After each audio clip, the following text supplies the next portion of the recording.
تعالوا بينا نعمل توتوريال كده للشعر، بسيطة جدا جدا وسهلة، تقدروا تعملوها في اي يوم.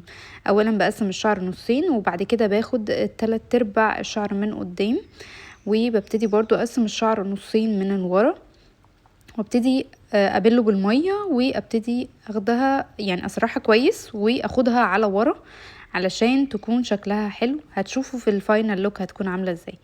هنا كمان باخد نفس الجزء الناحية التانية وبعمل بنفس الطريقة. انا بحاول بس الم الشعر كويس علشان اعرف ادخل الشعر في النص ما يكونش مكلكع او فيه مشاكل.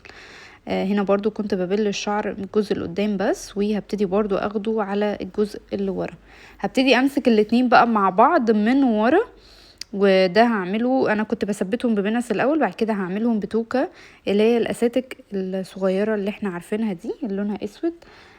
حاولت ان انا اظبط كويس قوي عشان يكون ده الشكل الكويس. حاولوا ان انتوا دايما تكونوا مقسمين الشعر حلو عشان ما تاخدوش الشعر بالغلط وانتوا بتعملوا. وفكوا طبعا الكيرلز على قد ما تقدروا كمان تبلوا ميه بسيط على الشعر وتعملوه سكرانش لو انتوا حابين ان انتوا تعملوا كده عشان يديكوا برضو لوك حلو قوي.